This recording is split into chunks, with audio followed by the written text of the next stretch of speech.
कृष्णा। नमो ओम विष्णुपादाय कृष्ण पृष्ठाय भूतले श्रीमते भक्ति वेदांत स्वामिनिते नामिने। हरे कृष्ण कृष्ण कृष्ण हरे हरे, हरे राम राम राम हरे हरे। श्रील ऐसी भक्ति वेदांत स्वामी प्रभुपाद की जय। आचार्य महात्मा गांधी जी की जय। भगवद गीता 2020 में आपका स्वागत है। चौथे अध्याय की चर्चा चल रही है। आज की श्लोक संख्या है चौथे अध्याय का 18वां श्लोक। भगवान ने चौथे अध्याय के 13वें श्लोक से कर्मयोग का ज्ञान देना प्रारंभ किया है। पहले भगवान स्वयं का उदाहरण देते हैं कि 4 वर्णों का निर्माण करने के बाद भी ये कर्म उन्हें बांध नहीं पाते, क्योंकि वे कर्मों में अकर्ता रहते हैं। कर्म के फलों से उनकी कोई स्पृहा नहीं रहती है। और मुमुक्षु उन्होंने भी उन्हीं के इस आचरण का अनुसरण किया और इसलिए मुमुक्षु भी मुक्त हो गए। और अर्जुन को भी वे यही करने को कहते हैं। फिर कहते हैं भगवान की कर्म अकर्म और विकर्म ये सब क्या है, बहुत मुश्किल है इसको समझ पाना। इसलिए भगवान कर्म अकर्म तथा विकर्म को अच्छे से बताने जा रहे हैं। हम इसके पिछले श्लोक की चर्चा कर लेते हैं, जिसमें भगवान कहते हैं कर्मणो यपि बोद्धव्यम च विकर्मणः अकर्मणश्च बोद्धव्यम गहना कर्मणो गतिः। कर्म क्या है अर्थात सकाम कर्म क्या है यह जानना चाहिए, और यह भी जानना चाहिए कि पाप अर्थात दूषित कर्म क्या है, तथा अकर्म वो कर्म जो कर्मों के बंधनों में हमें नहीं बांधते वो कौन से हैं। यह जानना इसलिए आवश्यक है क्योंकि कर्म को समझ पाना और तथा कर्म में प्रवृत्त हो पाना अत्यंत कठिन है, और इसीलिए इनको अच्छे से समझना बहुत आवश्यक है। भगवान ने कृपा करके हमें भगवद गीता के इस ज्ञान में हमें वे कर्म के विषय में बता रहे हैं कि किस प्रकार 3 प्रकार के कर्म होते हैं। इन्हीं 3 प्रकार के कर्मों की आज हम चर्चा भी करेंगे अगले श्लोक में। यहाँ पर भगवान ने इतना ही बताया कि अब वो बताने जा रहे हैं। और अब 18वां श्लोक जो आज हम चर्चा कर रहे हैं उसमें भगवान कह रहे हैं कर्मण्य कर्म यः पश्येत् कर्मण्य अकर्म शब्द को भूलिएगा मत। कर्मण्य अकर्म यः पश्येत् अकर्मणि च कर्म यः स बुद्धिमान मनुष्येषु स युक्त कृष्ण कर्म कृत। हिंदी अनुवाद गीता यथारूप श्रील प्रभुपाद।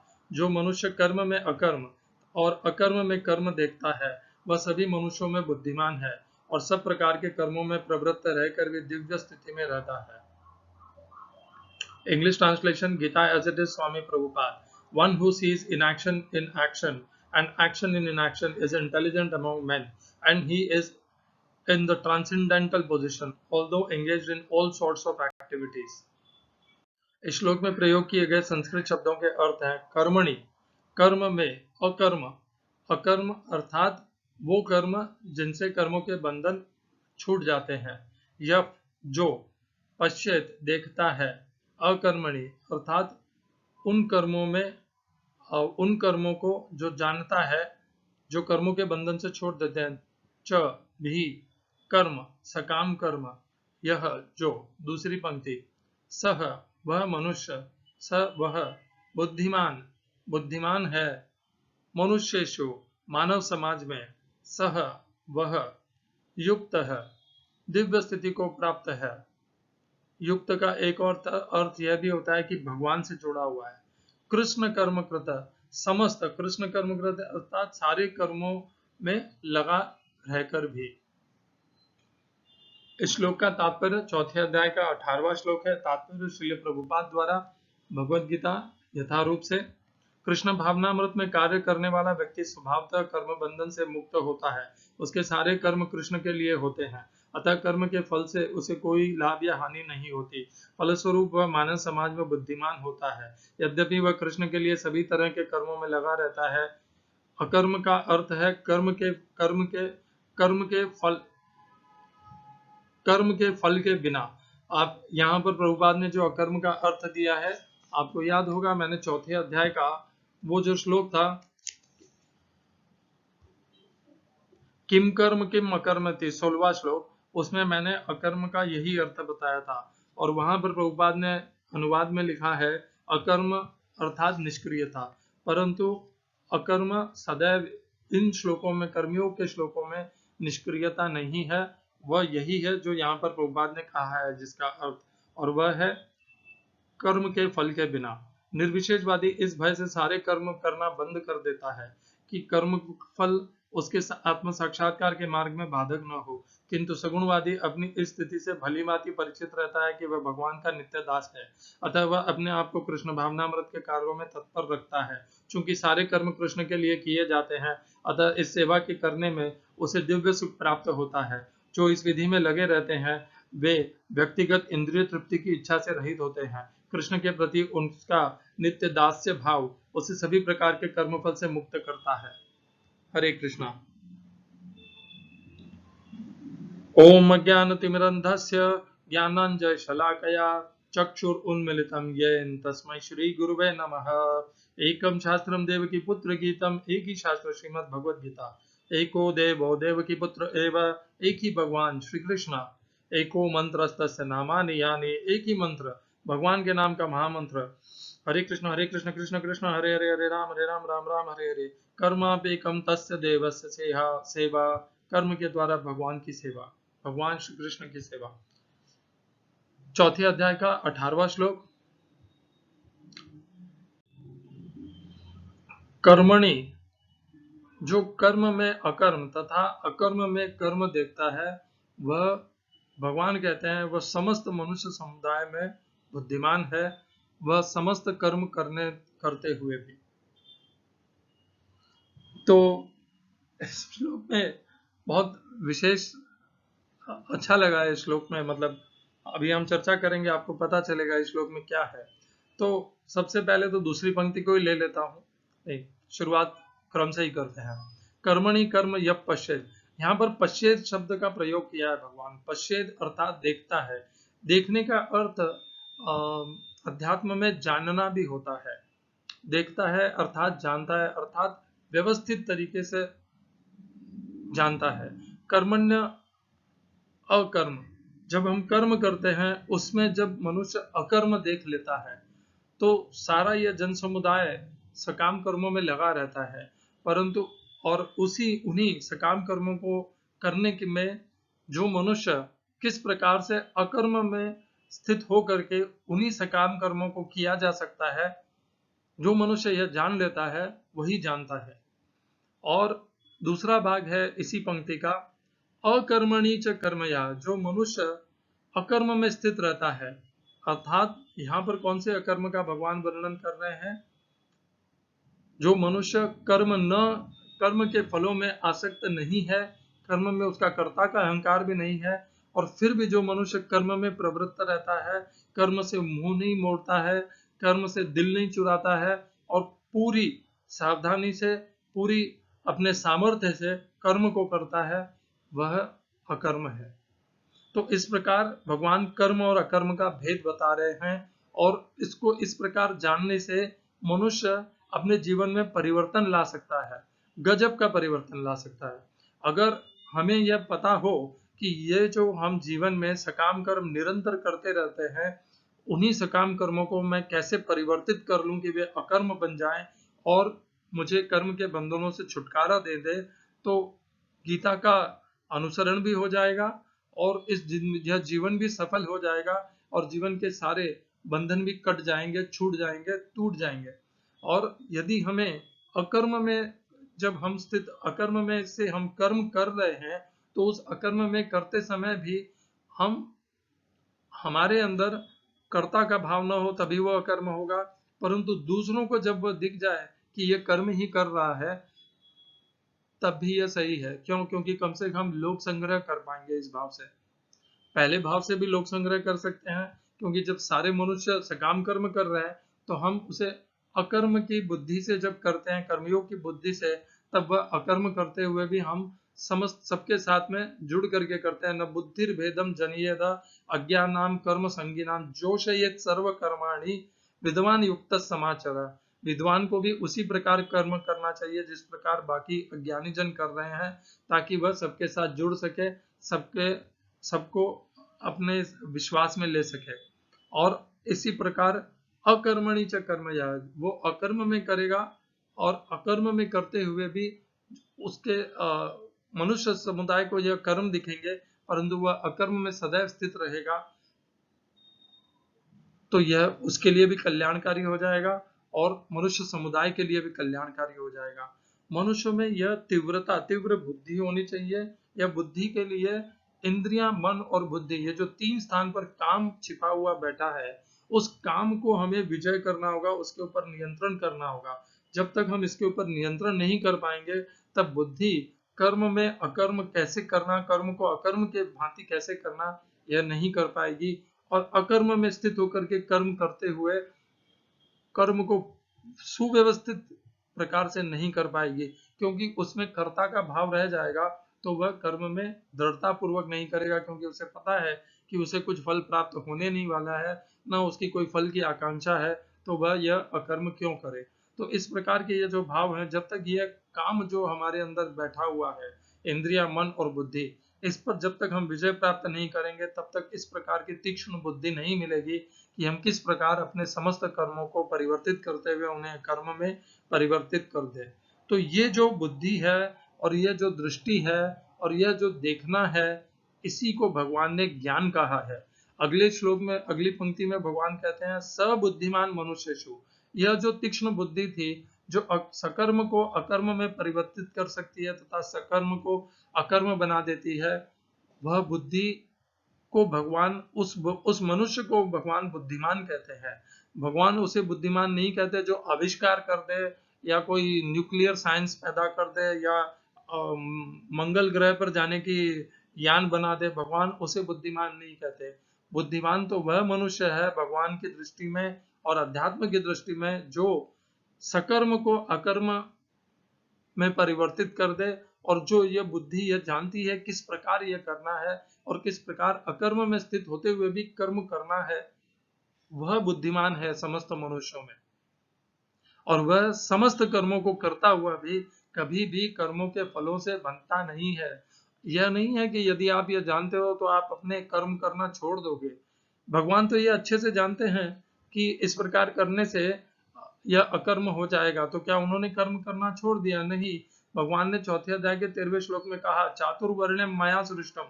भगवान तो जानते हैं कि इस प्रकार से कर्म करना है, अकर्ता के भाव से और कर्म के फलों से विच्छेद करके संबंध, फिर भी भगवान कर्म करते हैं। तो इस मनुष्य को भी जो यह जानता है, जो बुद्धिमान है, जो यह जानता है कि सकाम कर्मों को कैसे अकर्म में परिवर्तित किया जाए, और जो अकर्म में स्थित होकर के भी दृढ़ता से कर्म कर रहा है, उस मनुष्य को भी कभी भी अपने कर्म नहीं त्यागने हैं। यह नहीं कि आज से मैं बाबा जी हो गया, मैंने गेरुआ वस्त्र पहन लिया, माला हाथ में धारण कर ली, अब मैं कोई कर्म नहीं करूंगा, अब मैंने संसार से मुंह मोड़ लिया। नहीं, यह नहीं करना है। उसे क्या करना है? सहयुक्त कृष्ण कर्म कृत है। वह समस्त कर्मों में भगवान के साथ युक्त होकर के समस्त कर्मों का निर्वाह करेगा। कभी अपने स्वधर्म से, अपने कर्मों से मुंह नहीं मोड़ेगा वह।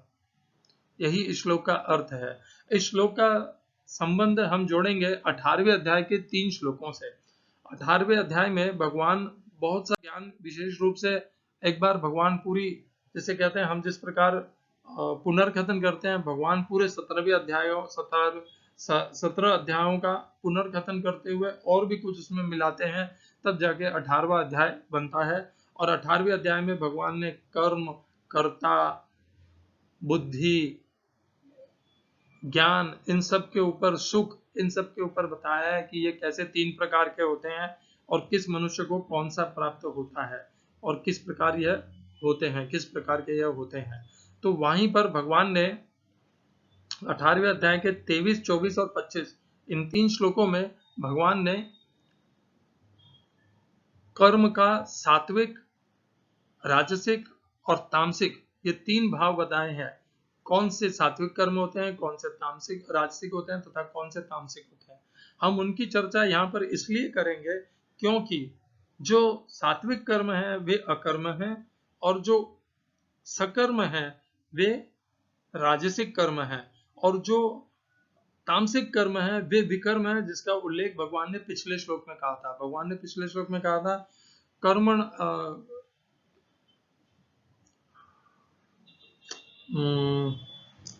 कर्मणश्च बोद्धव्यम बोद्धव्यम च विकर्मणः अकर्मणश्च बोद्धव्यम गहना कर्मणो गतिः। तो पिछले श्लोक में भगवान ने विकर्म शब्द का भी प्रयोग किया था। विकर्म होते हैं तामसिक कर्म, सकर्म अर्थात कर्म के फलों में आसक्त होकर के करने वाले होते हैं राजसिक कर्म, तथा जो अकर्म होता है वह होता है सात्विक कर्म। तो इसको, इन तीनों कर्मों को अच्छे से जानने के लिए हम उन 3 श्लोकों की यहाँ पर चर्चा करेंगे और उन तीनों श्लोकों में उदाहरण के साथ जोड़ करके उनका अध्ययन करेंगे। तो आपके सम्मुख प्रस्तुत है सबसे पहले 18वें अध्याय का 23वां श्लोक। नियतम संग रहितम अराग द्वेष कृतम अफल प्रेप्सुना कर्म यत्तत् सात्विकम उच्यते। नियतम नित्य, संग रहितम मतलब आसक्ति को त्याग करके, रहितम अराग द्वेष कृतम, अराग और द्वेष, न तो राग है उससे न द्वेष है, और फिर भी कर्म में प्रवृत्त है, कृतम कर्म कर रहे हैं, अफल प्रेप्सु ना कर्म कर्म के फलों के प्रति कोई प्रीति नहीं है, यत्तद उस कर्म को सात्विक कहा जाता है। हिंदी अनुवाद गीता यथारूप श्रील प्रभुपाद।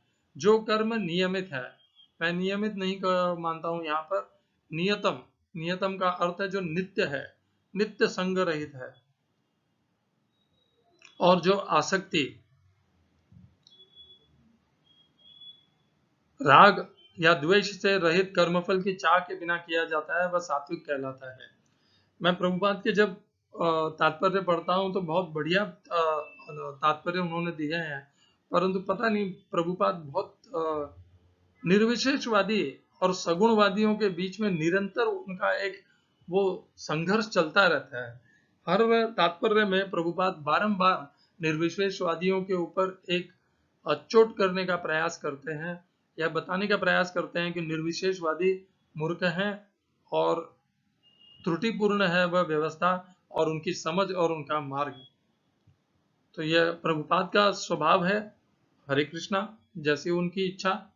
मैं इस प्रकार के यह जो निरंतर निर्विशेषवादी की भर्त्सना है, उनकी मानहानि है, उनके प्रति उनकी जो निंदा है उससे सहमत नहीं हूं, क्योंकि हमें समस्त भक्तों में यदि हम श्रेष्ठ हैं, हमारा मार्ग श्रेष्ठ है, तो हमें दूसरों का अपमान नहीं करना चाहिए, दूसरों की निंदा नहीं करनी चाहिए, हमारे अंदर दया होनी चाहिए। वह भक्ति ही क्या जिसमें दया नहीं है। तो भक्ति का पहला स्वरूप ही दया होती है। दया होना चाहिए, अपने अंदर अहंकार नहीं होना चाहिए, दया होनी चाहिए कि हाँ वह नहीं जानता। तो दया होगी तभी आप जाकर के उसका कुछ भला कर पाएंगे। यदि आपके अंदर अहंकार है तो आप केवल उसका अपमान कर पाएंगे, उसे सिखा नहीं पाएंगे। नियतम संग रहितम अराग द्वेष कृतम। तो इसका एक उदाहरण दे देते हैं। तो मानिए ये अब हम उदाहरण ले रहे हैं दान का। वैसे तो दान को भी भगवान ने सात्विक, राजसिक और तामसिक 17वें अध्याय में बताया है कि सात्विक दान कौन सा होता है, राजसिक कौन सा होता है और तामसिक कौन सा होता है। तो हम दान की चर्चा करें, नहीं, हम दान की चर्चा इसलिए नहीं करते क्योंकि दान को जब अलग से भगवान ने बताया तो हम उसको वहीं पर चर्चा करेंगे। यहाँ पर हम एक सामान्य कर्म ले लेते हैं।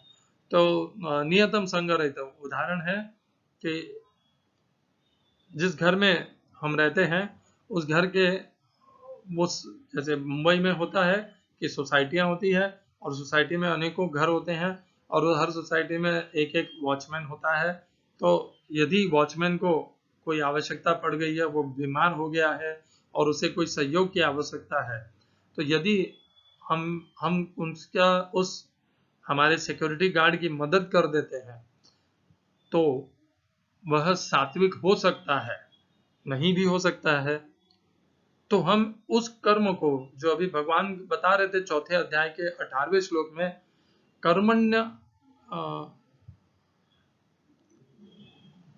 कर्मण्य कर्म यः पश्येत अपश्येद च कर्मणः।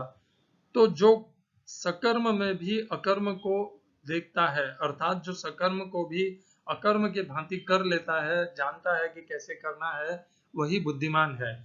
तो यदि जब हमें उसे सहयोग करना है तो वह सहयोग करते समय हमें किस प्रकार से वह करना है कि वह हमारा सकर्म भी अकर्म में परिवर्तित हो जाए। तो उसके लिए हमें इस श्लोक का आश्रय लेना होगा, 18वें अध्याय के 23वें श्लोक का।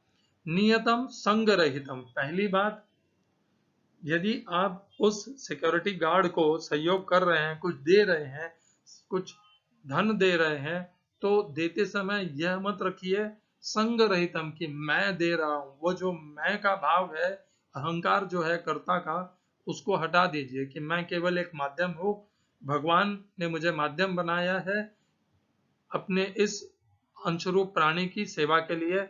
इस प्रकार का भाव पहले आना, तब संग का नाश होगा। संग रहितम अराग द्वेषतः कृतम। ना तो यह राग हो न द्वेष हो। राग कैसे हो सकता है? अरे राग, ये मेरा अत्यंत प्रिय है, ये मैं आता जाता हूं तब मुझे सलाम ठोकता है, मैं इसलिए उसे दूंगा। तो ये जो राग है, उस मनुष्य के प्रति राग होने से जब हमने किया है, वो राग भी नहीं होना चाहिए। न राग होना चाहिए, न द्वेष होना चाहिए। अरे उस सिक्योरिटी गार्ड को तो मैं कभी कुछ नहीं दूंगा। क्यों? क्योंकि मैं आता जाता हूं तब वो मुंह फेर लेता है, कभी मेरे से हंस के बात नहीं करता है। ना तो राग हो न द्वेष हो, व्यवस्थित रूप से बस मुझे करना है इस भाव से। नियतम, ये मेरा कर्तव्य है इस भाव से। नियतम शब्द का अर्थ कर्तव्य भी होता है, नित्य भी मान सकते हैं, कर्तव्य भी मान सकते हैं। कर्तव्य मान करके कि हाँ, यह मेरे यहाँ पे सिक्योरिटी गार्ड है, इसको आवश्यकता है, भले मैं इससे प्रीति रखता हूँ या अप्रीति रखता हूँ, परंतु मुझे इसको सहयोग करना है क्योंकि यह मेरा कर्तव्य है। न राग होना चाहिए, न द्वेष होना चाहिए। तो ये हो गई पहली पंक्ति पूरी। फिर अफल प्रेप्सु ना कर्मा। जब इस प्रकार आप उसे सहयोग कर रहे हैं, आप अपने सामर्थ्य के अनुसार उसकी सहायता कर रहे हैं, तब उस कर्म के प्रत्युत्तर में आपको कोई भगवान से यह इच्छा नहीं होनी चाहिए कि जब आपको कभी ऐसा सहयोग या सहायता की आवश्यकता हो तो भगवान वह सहायता और सहयोग आपको प्रदान करें। ये जो प्रत्युत्तर में कर्म के फल का लाभ लेने की इच्छा है, यह नहीं होनी चाहिए। अफल प्रेप्सुना, फल की कोई इच्छा नहीं होनी चाहिए। प्रेप्सुना अर्थात प्रीति नहीं होनी चाहिए। यत्तत् सात्विकम उच्यते, तब वह कर्म सात्विक हो जाएगा। तो तीन बात है। पहला, उसे कर्तव्य जान करके। दूसरा, मैं करता हूं यह भाव नहीं होना चाहिए। तीसरा, वह मेरे साथ कैसा संबंध रखता है इस पर निर्भर नहीं होना चाहिए वह। चौथा, उस कर्म को करते समय उसके फल जो उत्पन्न होने के लिए हम फलों के प्रति हमारी कोई चाह, प्रीति तथा रुचि नहीं होनी चाहिए। यह चार भाव होंगे तब वह कर्म सात्विक हो जाएगा, वह सहायता सात्विक हो जाएगी, वह सकर्म अकर्म में परिवर्तित हो जाएगा। और यदि हम ऐसा उसे अकर्म में परिवर्तित नहीं कर पाएंगे, तब हम क्या करेंगे? तब हम एक राजसिक कर्म करेंगे।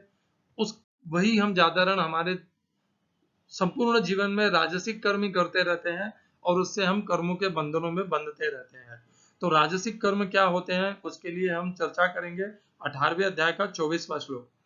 यत्तु कामेप्सु न कर्म साहंकारेण वा पुनः क्रियते बहुलायासम तद्राजसम उदारतम। हिंदी अनुवाद गीता यथारूप श्रील प्रभुपाद। लेकिन जो कार्य अपनी इच्छा पूर्ति के निमित्त साहंकारेण, प्रयास पूर्वक एवं मिथ्या अहंकार के भाव से किया जाता है, वह रजोगुणी कहा जाता है। तो हम इसका अर्थ निकाल करके एक एक तत्व को समझ लेते हैं। यत्तु कामेप्सु ना कर्मा, कामना के कारण हम जब कर्म करते हैं, क्या कामना है? अरे ये मैं इसकी सहायता और इसके साथ सहयोग करूंगा, इस सिक्योरिटी गार्ड के साथ, तो बिल्डिंग में मेरी वाहवाही होगी, यह समस्त बिल्डिंग वालों को कहेगा कि वह XYZ साहब बहुत अच्छे हैं क्योंकि वे जरूरत पड़ने पे हमारी बहुत सहायता किए थे साहब। तो इस प्रकार की ये जो कामनाएं हैं, अपनी प्रशंसा, अपना मान प्रतिष्ठा बढ़ाने के लिए, या प्रत्युत्तर में कुछ कामना की इच्छा की मुझे पुण्य कर्म करने हैं ताकि मेरे पुण्य कर्म बढ़े, वृद्धि हो तथा मुझे स्वर्ग प्राप्ति हो तथा स्वर्ग के सुख प्राप्त हो, अथवा मेरे कर्म फल बढ़े ताकि जब कभी भी मुझे प्रत्युत्तर में इस प्रकार की सहायता और सहयोग की आवश्यकता हो तो भगवान मुझे प्रदान करे। ये सब काम है, कामनाएं हैं। और जब तक ये होंगी, कामेप्सु ना कर्म, जब कामना से जुड़ करके कर्म किया जाएगा, तब वह राजसिक कहलाएगा। तो पहला लक्षण हो गया, कामना के कारण वो कर्म किया गया। दूसरा, साहंकारेण वापुन, सा अहंकारेण, सह अहंकारेण, साहंकारेण, अहंकार जोड़ करके किया, मैंने किया है। भगवान को भूल गए कि यह जो क्षमता है, यह जो सामर्थ्य है, यह जो भाव है करने का, वो भगवान ने दिया है। नहीं, मैं हूं वो करता। जहां पर यह अहंकार आ गया, यह दूसरा लक्षण है उसको राजसिक में परिवर्तित करने का। तीसरा, क्रियते बहुलायासम, और अत्यंत प्रयास पूर्वक किया जाता है। बहुलायासम अर्थात हम उसको करने के लिए अत्यंत कठिनाइयों का सामना करते हैं, परंतु हम उसको करके रहते हैं। क्यों करते हैं ऐसा कठिनाइयों का सामना करके भी उसको पूरा, ताकि समाज में मेरी प्रतिष्ठा बढ़े, मान बढ़े, कि देखो मैंने इतना परिश्रम करके भी उसको संपूर्ण किया। परिश्रम इसलिए भी होता है क्योंकि जो हम जिस संपत्ति से, जिस सामर्थ्य से वो करते हैं, उस संपत्ति और सामर्थ्य को पाने के लिए हमने इसके पूर्व में बहुत से कठिन परिश्रम किए होंगे, उस संपत्ति और सामर्थ्य को एकत्रित करने के लिए, संग्रहित करने के लिए। क्रियते बहुलायासम, और इस प्रकार ये जो तीन लक्षण है, उन तब वह कर्म राजसिक कहा जाता है। हम सारे कर्म ऐसे ही करते हैं। यदि हमने पहले श्लोक के अनुसार उन 4 लक्षणों को परिवर्तित करके नहीं किया होता, तो वे हमारे कर्म सारे सकर्म होते, और सकर्म का मतलब है वह राजसिक कर्म होते, जो यहाँ पर 18वें अध्याय के 24वें श्लोक में है। हम अपने स्वयं की इच्छा, प्रतिष्ठा, मान, सुख, स्वर्ग सुख, या फिर अपने स्वयं के प्रत्युत्तर में भगवान की आशीर्वाद के लिए, आश्रय के लिए हम उसे करते, पुण्य कर्म अर्जित करने के लिए करते, तो वह तब वह निश्चित ही राजसिक होते, और वह होते ही। सकाम कर्म इसी भाव से किए जाते हैं, इसीलिए वह सकाम है। काम, सकाम, यही कामेप्सुना कर्म। और अहंकारेण, अहंकार, मैं करता हूं, ये जो कर्ता का भाव है, जो वहां पर पिछले श्लोक में भगवान ने उसको तोड़वा दिया था।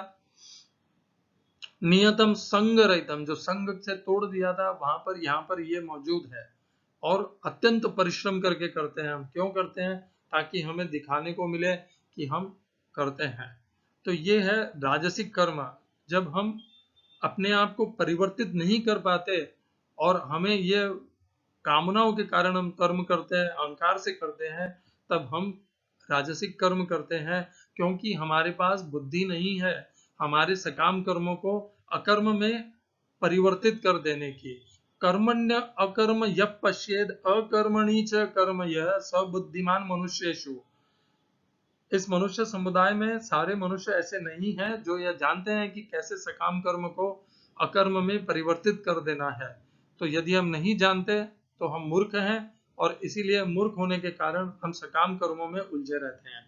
अब आ जाते हैं आखिरी तामसिक कर्म में, जो विकर्म है। अनुबंधम क्षयम हिंसाम अनवेक्ष च पौरुषम मोहा दारभते कर्म यत्तत्तामस उच्यते। हिंदी अनुवाद गीता यथारूप 16 प्रभुपाद। जो कर्म मोहवश शास्त्रीय आदेशों की अवहेलना करके तथा भावी बंधन की परवाह किए बिना, या हिंसा अथवा अन्यों को दुख पहुंचाने के लिए किया जाता है, वह तामसी कहलाता है।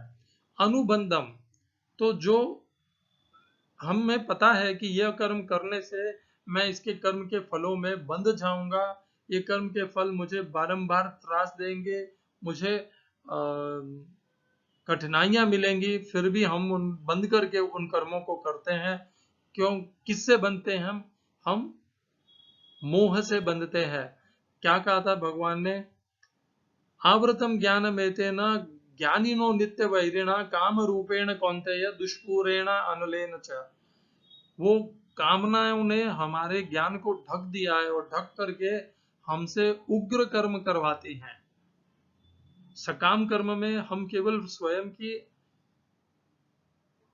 लाभ के लिए और कामनाओं की पूर्ति के लिए करते हैं, परंतु तामसिक कर्म में हम दूसरों की नुकसान के लिए करते हैं, जिसका अगले शब्द में भगवान कहने वाले हैं। पहली बात, हम जानते हैं कि ये बंधन कारक है कर्म, फिर भी मोह के कारण हम उन्हें करते हैं। क्षयम, नहीं, मैं अपने शब्दों को परिवर्तित करना चाहूंगा। यह कहना उचित नहीं होगा कि हम जानते हैं कि वे बंधन कारक है। फल इससे जो विपरीत है वह सही है। हम नहीं जानते कि यह कर्म बंधन कारक है, क्योंकि हमारे में मोह है और इसलिए हम उन कर्मों को करते हैं, परंतु वे कर्म निश्चित बंधन कारक होते हैं। अनुबंधम, क्षयम, दूसरों को हानि पहुंचा करके, हिंसा, दूसरों के प्रति आक्रोश और क्रोध, और दूसरों को अत्यंत स्वयं की हिंसा से, वेग से और बल से जिसे किया जाता है। अनवेक्ष पौरुषम, अपने पौरुषता को, अपने बल को पूरा अनियंत्रित करके उसको उसमें प्रयोग लिया जाता है दूसरों को कष्ट पहुंचाने के लिए। मोहात, मोह में रहते हैं हम कि नहीं, मुझे वो चाहिए, भले दूसरों को कितना भी कष्ट हो, मुझे उसकी कोई परवाह नहीं है, मुझे वह चाहिए। मोहादारभते कर्म, मोह से वह कर्म हम जब संपन्न करते हैं, यत्त तामस मुच्यते, तो वे कर्म तामसिक होते हैं। क्या हम तामसिक कर्म को भी सात्विक में परिवर्तित कर सकते हैं? निश्चित कर सकते हैं। क्या परिवर्तन करना है? जिस प्रकार हमने राजसिक कर्म में परिवर्तन किए थे, उसी प्रकार हमें सात्विक कर्म में भी परिवर्तन ही करना है। कर्म तो तीनों में है। जो उदाहरण ले लेते हैं, जो हम वो जो सिक्योरिटी गार्ड का हम उसको सहयोग कर रहे थे, सामर्थ्य कर रहे थे, वो हम क्यों कर रहे थे? अनुबंधम क्षयम हिंसाम अनुवेक्ष पौरुषम। मान लीजिए उस सिक्योरिटी गार्ड ने हमसे सहायता मांगी, सहयोग मांगा, और हमने सहयोग सामर्थ्य और सहायता तो की नहीं, उसके विपरीत हमने उसके ऊपर लांछन लगा दिया कि अरे ये तो बहुत कपटी धूर्त है, ये दारू पीता है और नशा करता है, और नशे के लिए इसे पैसे की आवश्यकता है, तब ये झूठी मनगढ़ंत कहानी बना करके मुझसे पैसे ऐंठने आ गया। इस प्रकार जब हम दूसरों के लिए, दूसरों को क्षति पहुंचाने के लिए, उनका आत्मसम्मान की क्षति करने के लिए, दूसरों के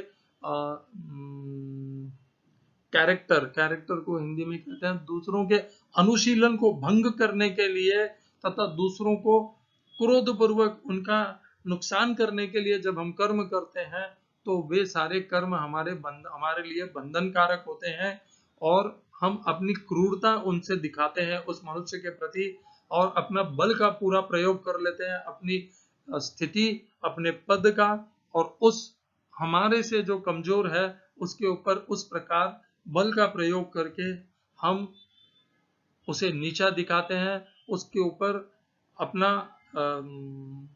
क्रूरता दिखाते हैं, अपना प्रभाव दिखाते हैं कि देखो मैं कितना प्रभावशाली हूं। तो ये पौरुषम, अनवेक्ष पौरुषम, स्वयं की खुद की पौरुष के तो कल्पना नहीं है कि मेरे में क्या सामर्थ्य है, परंतु दूसरों के ऊपर हम अपने बल का पूरा प्रयोग कर लेते हैं अपना प्रभाव दिखाने के लिए। तो ये तामसिक कर्म है। हमने उसी मनुष्य को, उसी सिक्योरिटी गार्ड को, उसकी भर्त्सना की, समस्त सोसाइटी में उसकी निंदा की, उसे कहा यह नशेड़ी है, नशा करता है, नशे की लत को रोक नहीं पाता है, इसलिए मुझसे पैसे ऐंठने के लिए स्वांग रचता है, ढोंग करता है। तो ये तामसिक कर्म बन गया। अब इस तामसिक को हम कैसे परिवर्तित कर सकते हैं? हमें दूसरों के ऊपर संशय, संदेह नहीं करना चाहिए। दूसरों को क्षति पहुंचाने के लिए भी कर्म नहीं करना चाहिए। यदि आपको उस सिक्योरिटी गार्ड पर विश्वास नहीं है तो आप मत दें, परंतु उसकी निंदा मत करिए, पूरी बिल्डिंग में क्षति मत पहुंचाइए उसके आत्मसम्मान को। अपने प्रभाव का प्रयोग, दुरुपयोग कहूंगा मैं, प्रयोग नहीं, दुरुपयोग मत कीजिए अपने से कमजोरों को या अपने से शक्तिशाली को नुकसान पहुंचाने के लिए, उन्हें हानि पहुंचाने के लिए। हिंसा मत कीजिए, अहिंसा में रहिए। जो मनुष्य अहिंसा में रहता है वह दूसरों को क्षति नहीं पहुंचाता कभी, भले वह उसके दुश्मन भी क्यों ना हो, परंतु वह उनके हानि नहीं चाहता कभी। तो हमें क्या करना है? हमें उसके ऊपर संशय नहीं करना है, संदेह नहीं करना है। तो क्या हम जो भी आएगा पैसा मांगने उसे दे दें? नहीं, ऐसी कोई आवश्यकता नहीं है। हाँ, परंतु यदि आपके पास ठोस प्रमाण नहीं है और साथ में आपके पास उसके ऊपर विश्वास भी नहीं है, तो आप विनम्रता पूर्वक उससे मना कर दीजिए, परंतु आप उसके प्रति लांछन मत लगाइए, उसे लज्जित मत करिए, उसके आत्मसम्मान की क्षति मत कीजिए। इस प्रकार करके आप स्वयं का नुकसान कर रहे हैं। और यदि आपको विश्वास है, आप उसके ऊपर विश्वास करते हैं कि वह आपके दिए हुए सहयोग का दुरुपयोग नहीं करेगा, तो आप यदि आप उसे सहयोग कर देंगे तो वही अकर्म में परिवर्तित हो जाएगा। मैं यह कभी नहीं कहना चाह रहा कि आप नशेड़ी या जो गलत, जो अपात्र है, जिसे अपात्र कहा जाता है, उसे आप सहयोग कीजिए, ऐसा मेरा कहना नहीं है। यह निर्णय आप ही को करना होगा कि वह पात्र है या अपात्र है। अपात्र को कभी सहयोग मत कीजिए, क्योंकि अपात्र को सहयोग करना भी तामसिक कर्म है। यह जानना कि वह पात्र है या अपात्र है, यह आप ही का निर्णय है, यह आप ही की समझ है, बुद्धि है, आपका ज्ञान है कि वह पात्र है या अपात्र है। और इस प्रकार जब आप अपने कर्मों को परिवर्तित करेंगे, दूसरों की क्षति नहीं पहुंचाएंगे, यदि आपको कोई कर्म नहीं करने हैं तो आप विनम्रता पूर्वक वहां से हट जाएंगे, परंतु उसके आत्मसम्मान को ठेस नहीं पहुंचाएंगे, जब तक कि आपको विश्वास नहीं है कि आप स्वयं सही बोल रहे हैं, तब तक आपको ऐसे कर्म नहीं करने चाहिए। और यदि आपको पता भी है कि वह नशेड़ी है और आपके दिए हुए सहयोग का गलत प्रयोग कर सकता है, उपयोग कर सकता है, तो भी आप उसकी निंदा तो कम से कम मत ही कीजिए। आप अपना यह भाव, अपनी जानकारी अपने तक रखिए, उसकी जग हंसाई मत करिए, उसकी निंदा मत करिए, उसकी और क्षति मत पहुंचाइए। आप उसे और क्षति पहुंचा दोगे तो वह और अपने ही गड्ढे में और चक्रव्यूह में फंसता जाएगा। आप दया रखिए, उससे प्रति विनम्रता कीजिए, उसे समझाइए कि तुझे नशे की आदत को छोड़ देना चाहिए, या नशा तुझे ले डूबेगा और ले डूब गया है। इस प्रकार आपको उसके प्रति दया होनी चाहिए। यह नहीं कि आज मैं इसकी वस्त्र चीर हरण करके इसको लज्जित करूंगा सबके सामने। इस प्रकार का प्रभाव, इस प्रकार का यह जो शठता है, यह जो अपने बल का दुरुपयोग है, यह मत कीजिए, परिवर्तित कीजिए। तो आपके हमारे हाथ में है, हमारे स्वभाव में है कि हम सकर्म करें या विकर्म करें या अकर्म करें। परिवर्तन हमें केवल हमारे समझ को करना है, हमारे कर्म करने के स्वभाव को करना है, क्योंकि स्वभाव से हम कर्म करते हैं। यदि आपका स्वभाव आ रहा है कि मैं आज उसकी हिंसा करूंगा, उसको क्षति पहुंचाऊंगा, तो अपने आप को रोक लीजिए, नियंत्रित कीजिए, और कभी ऐसा कार्य मत कीजिए जिससे आपके कारण दूसरों की क्षति हो, उनको दुख का सामना करना पड़े।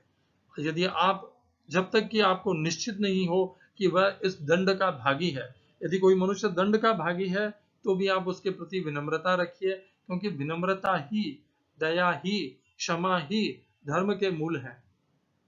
हो सकता है इस प्रकार करने से आपको खुद को भी कई बार क्षति पहुंच जाए, तो भी अहिंसा का मापदंड यही है कि आपको फिर भी करना है। गांधी जी ने तो इस प्रकार कितनी बार अहिंसा में चोट खाई है और धोखा भी खाया है, फिर भी उन्होंने अहिंसा को, मार्ग को अपनाए रखा, विश्वास बनाए रखा कि परिवर्तन होगा, यह मनुष्य बदलेगा, इसमें आज मेरे ऊपर क्षति करने का जो भाव है, यह इसकी सोच बदलेगी, एक दिन इसका यह क्षति करने का भाव प्रेम में परिवर्तित हो जाएगा। इस प्रकार का भाव रखते हुए गांधी जी सदैव अहिंसा में बर्ताव करते थे, आचरण करते थे, और दूसरों के ऊपर विजय प्राप्त कर लेते थे, उसका आदर जीत लेते थे, उससे अपना आदर करवा लेते थे। हरे कृष्णा। श्रील ऐसी भक्ति वेदांत स्वामी प्रभुपाद की जय। आचार्य महात्मा गांधी जी की जय। आपके जीवन में आप नित्य कर्म कर रहे हैं, हम सभी जन मनुष्य कर्म करते हैं। अपने कर्मों को पहचानिए, उन्हें तामसिक कर्म होने से बचाइए, उन्हें राजसिक कर्म होने से बचाइए। निरंतर अपने तामसिक और राजसिक कर्मों में को अकर्म में परिवर्तित कीजिए, सात्विक कर्म में परिवर्तित कीजिए, और अपना कल्याण कीजिए, अपना उद्धार कीजिए। कर्म वही रहेगा, आप करेंगे भी वही, बस केवल आपको भाव बदलना है।